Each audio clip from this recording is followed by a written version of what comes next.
ಈಗ ಒಬ್ಬರು ಈ ದೇಶದಲ್ಲಿ ದೇವರು, ಆ ದೇವ್ರನ್ನ ನೀವು ಒಪ್ಕೋಬೇಕು, ಅವ್ರ ಹೆಸರು ಜೈ ಅಂತಿರ್ಬೇಕು, ಹೋಗ್ತಿರ್ಬೇಕು ಅಷ್ಟೇ. ಈ ಲಾಸ್ಟ್ಗೆ ಅಲ್ಲಿಗೆ ಬಂದು ನಿಂತ್ಕೊಂಡಿರೋದು. ಈಗ ನಮ್ಮ ದೇವ್ರು ಬಂದು ಹೇಳಿದ್ರಲ್ಲ, ಬಂಗಾರ ಖರೀದಿ ಮಾಡಬೇಡ್ರಿ, ಡೀಸೆಲ್ ಗಾಡಿಯಾಗ ಹೋಗ್ಬೇಡ್ರಿ, ಪೆಟ್ರೋಲ್ ಗಾಡಿಯಾಗ ತಿರುಗಾಡಬೇಡ್ರಿ. ಇವ್ರು ತಿರುಗಾಡ್ಬೋದು. ಇವ್ರು ನೆಕ್ಸ್ಟ್ ಇನ್ನೊಂದು ತಿಂಗಳಲ್ಲಿ 2 ತಿಂಗಳಲ್ಲಿ 4 ದೇಶಗಳಿಗೆ ಹೋಗ್ತಾ ಇದಾರೆ. ಇವರು ಪೆಟ್ರೋಲ್ ಗಾಡಿಯಾಗ ಹೋಗ್ಬೋದು, ಇವ್ರು ಡೀಸೆಲ್ ಗಾಡಿಯಾಗ ಹೋಗ್ಬೋದು, ಇವ್ರು ಹೆಲಿಕಾಪ್ಟರ್ ತಿರುಗಬಹುದು. ಇದು 5 ತಿಂಗಳ, ಈಗ ಕಳೆದ 5 ಚುನಾವಣೆಗಳಲ್ಲಿ ಇದು ಇಡೀ ದೇಶದ ಗುಡಿಗಳು, ಗುಂಡಾರಗಳು, ಫೋಟೋ ಶೂಟ್ಗಳು ನಾವು ನೋಡ್ಬಿಟ್ವಿ. ಈಗ ಫೋಟೋ ಶೂಟು, ಗುಡಿ ಗುಂಡಾರಗಳೆಲ್ಲ ಮುಗಿದಾದ ಮೇಲೆ ಈಗ ಮತ್ತೆ ಒಂದು 2 ತಿಂಗಳು ಎಲ್ಲಿ ಕಾಣಂಗಿಲ್ಲ, ನಿಶಬ್ದವಾಗಿರ್ತದೆ.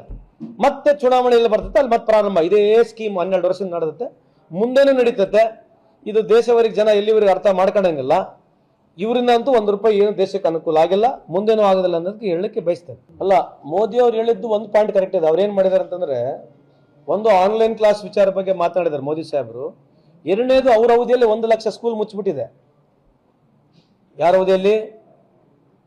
ಮೋದಿ ಸಾಹೇಬ್ರ ಅವಧಿಯಲ್ಲಿ 1 ಲಕ್ಷ ಸ್ಕೂಲ್ಗಳು ಮುಚ್ಚಿದೆ. ನಾನು ಹೇಳಿರ್ತಕ್ಕಂಥಲ್ಲ, ಅವ್ರ ಸರ್ಕಾರದೇ ಇರ್ತಕ್ಕಂಥ ರಿಪೋರ್ಟ್ ಹೇಳ್ತಕ್ಕಂಥ. ಸ್ವಾಮಿ ಮೋದಿ ಸಾಹೇಬ್ರೆ, ಸುಮ್ಮನೆ ಆನ್ಲೈನ್ ಕ್ಲಾಸಸ್ ಬೇಡ, ಈ ಬಂಗಾರ ಖರೀದಿ ಮಾಡೋದು ಬೇಡ, ಈ ಡೀಸೆಲ್ ಪೆಟ್ರೋಲ್ ಯೂಸ್ ಮಾಡೋದು ಬೇಡ, ಎಲ್ಲ ಶಾಲೆಗಳು ಮುಚ್ಚಿಬಿಡ್ರಿ 1 ವರ್ಷ.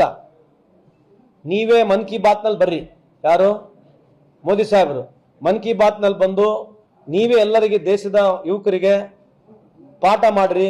ನೀವು A+B² ಪಾಠ ಆಗಿರಲಿ, ಅಥವಾ ಕ್ಲೌಡು ಜಾಸ್ತಿ ಬಂದಾಗ ಹೇಳಿರ್ತಕ್ಕಂಥ ಪಾಠಗಳಾಗಿರಲಿ, ಕೋಲ್ಡ್ ಕ್ಲೈಮೇಟ್ ಬಗ್ಗೆ ಹೆಂಗಿರ್ಬೇಕಂತದ್ದು ಪಾಠಗಳಾಗಿರಲಿ, ಒಲಿಂಪಿಕ್ಸ್ನಾಗ ಹೆಂಗೆ ಗೆಲ್ಲಬೇಕು, ಫುಟ್ಬಾಲ್ ಹೆಂಗೆ ಆಡಬೇಕು, ಕ್ರಿಕೆಟ್ ಹೆಂಗೆ ಆಡಬೇಕು, ಇವನ್ನೆಲ್ಲ ನೀವು ಜನಕ್ಕೆ ಕೇಳ್ಬಿಟ್ರೆ ಸಾಕು. ಸುಮ್ಮನೆ ಶಾಲೆಗಳೇ ಮುಚ್ಚಿಬಿಡ್ರಿ. ಯಾಕಂದ್ರೆ ಆಲ್ರೆಡಿ 1 ಲಕ್ಷ ಶಾಲೆ ಮುಚ್ಚಿರಿ. ಈಗ ಮುಂದೆ ಮತ್ತೆ ಆನ್ಲೈನ್ ಕ್ಲಾಸಸ್ ತೊಗೊಂಡಾಗ ಏನು ಅರ್ಥನೇ ಇಲ್ಲ. ಆನ್ಲೈನ್ ಕ್ಲಾಸಸ್ ಯಾರು ನಿಮ್ಮ ಪರವಾಗಿ ನಿಮ್ಮಂಗೆ ಯಾರು ಸರಿ ಮಾಡೋದಿಲ್ಲ. ಇವ್ರು ಮಾಡಿಬಿಟ್ರೆ ಅಷ್ಟೇ ಬೆಸ್ಟ್ ಅಂತ ನನ್ನ ಪ್ರಕಾರ ಅಭಿಪ್ರಾಯಗಳು ಎಲ್ಲ. ಇದೆ ಅಲ್ರಿ, ಇದು ಯಾವ ರೀತಿ ಸೊಲ್ಯೂಷನ್ ರೀ ಇದು? ಈ ದೇಶದ ಪ್ರಧಾನಮಂತ್ರಿಗಳು ಹೇಳ್ತಕ್ಕಂಥದ್ದು ಸರಿನಾ? ಆನ್ಲೈನ್ ಕ್ಲಾಸಸ್ ಮಾಡ್ರಿ ಅಂತಕ್ಕಂಥದ್ದು ಸರಿನಾ?